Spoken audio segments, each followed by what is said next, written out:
आदिवासी शब्द एक साधारण और शाब्दिक अर्थ यही है कि आदि समय यानी बहुत पहले से रहने वाले लोग। जैसे घर में आज की पीढ़ी इस धारणा से यही मानती है कि जो आज मेरा या हमारा है वो कभी हमारे महापुरुषों का रहा होगा। इसी मुद्दे पर आज देश के आदिवासी समुदाय के संदर्भ में बात करेंगे। मैं आकृति कुमारी और आप देख रहे हैं मेन न्यूज नेटवर्क। आदिवासी पर बात करने से पहले ये वीडियो देखिए।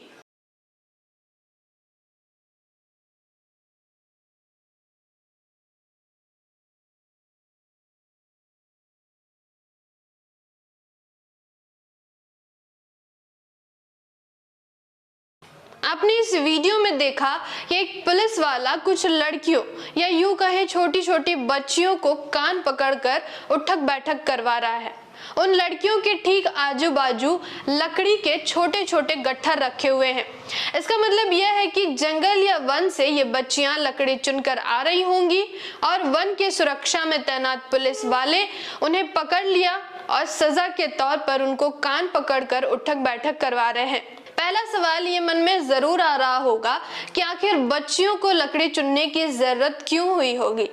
अब आप आराध्या बच्चन यानी अभिषेक बच्चन और ऐश्वर्या राय बच्चन की बेटी के रहन सहन को दिमाग में कल्पना के तौर पर सोचिए कि क्या वो वास्तविक जीवन में ऐसा कर सकती हैं?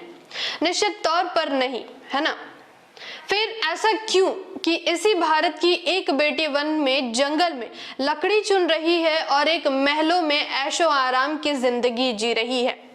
इसको आप अमीरी और गरीबी के तौर पर देख सकते हैं, मगर वास्तव में ये एक अन्याय की बहुत ही विभत्स रूप है।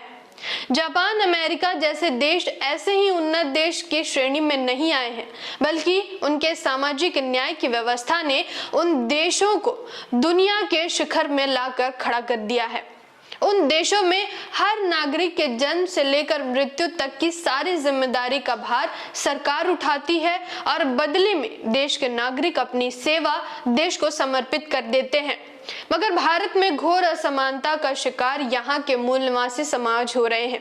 अपने पेट की आग बुझाने के लिए मूल निवासी समाज का एक साधारण आदमी 2 जून की रोजी रोटी के लिए जी तोड़ मजदूरी करता है और उसकी बेटियां चूल्हे में आग जल सके इसके लिए जंगल में सूखी लकड़ियां तोड़ने के लिए घने वन में जाने को विवश है।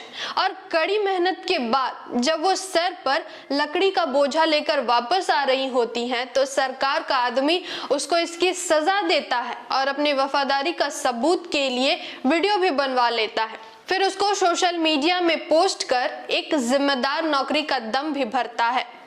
ये तो कहना मुश्किल है कि उस रोज उन बच्चियों के घर पर चूल्हा जला होगा भी या नहीं, मगर ये महिला आयोग की नालायकी जरूर सामने आई। अब मुख्य मुद्दे पर फिर से वापस लौट आते हैं कि देश के आदिवासी जिसने हजारों वर्षों से इन जंगलों को विषम परिस्थितियों में अपने जीवन से अधिक मूल्य देकर संजो कर रखा है और आज मुख्य धारा से जुड़ने के लिए शहर के किनारे आकर बस रहा है और अपने जिंदगी को यथावत बनाकर रखने के लिए उसी जंगल से कुछ लकड़ी लाने का प्रयास करता है तो उसे अपमानित और प्रताड़ित किया जाता है। आदिवासी भी आज आश्चर्य है कि बिरसा मुंडा, सिद्धो कान्हो ने कौन सी आजादी की बात कही और खुद को निछावर किया। क्या वास्तव में हम आदिवासी आजाद हो गए हैं जहां सबको बराबर का अधिकार मिल रहा है? वो भी सोचता होगा कि जब देश के आदिवासी का यह हाल है तो अनुसूचित जाति और पिछड़ों का क्या हो रहा होगा। एक बात तो जरूर देश का आदिवासी भारत के संविधान को याद करता होगा, फिर उसे आदिवासी नेता, मंत्री या मुख्यमंत्री याद आते होंगे, फिर उसको आदिवासी पहचान की राजनीतिक पार्टी भी याद आती होगी। इतना याद करके अपने हालत पर सोचता होगा अब इतने में भी हमारा हालात ठीक नहीं हुआ तो अब आगे क्या। भारत के संविधान में आदिवासी के साथ ही उनके क्षेत्र के संरक्षण के हर संभव उपाय किए हुए हैं, मगर आज आदिवासी की अस्मिता भी दांव में लगी हुई है और उनके जल, जंगल, जमीन भी। कांग्रेस और बीजेपी ने उन्हें वनवासी का संज्ञा दे रखा है। अब इससे घटिया बात क्या हो सकती है? जब समाधान की ओर सोचते हैं तो लोकतंत्र में बहुमत का ही चलता है। अब आदिवासी देश में 8 से 10% ही हैं, तो ये तो निश्चित है कि भारत में ये अकेले खुद की अस्मिता की लड़ाई जीत नहीं सकते। इसलिए आदिवासी समुदाय के नेतृत्व को इस पर गहन चिंतन मनन करना चाहिए। इस संवेदनशील वीडियो पर आपकी क्या राय है, हमें कमेंट बॉक्स में जरूर बताएं। वीडियो को शेयर करें और आपने अभी तक अगर हमारे चैनल को सब्सक्राइब नहीं किया है तो जरूर से कर दें। धन्यवाद। मिलते हैं अगले वीडियो में। जय संविधान, जय भारत।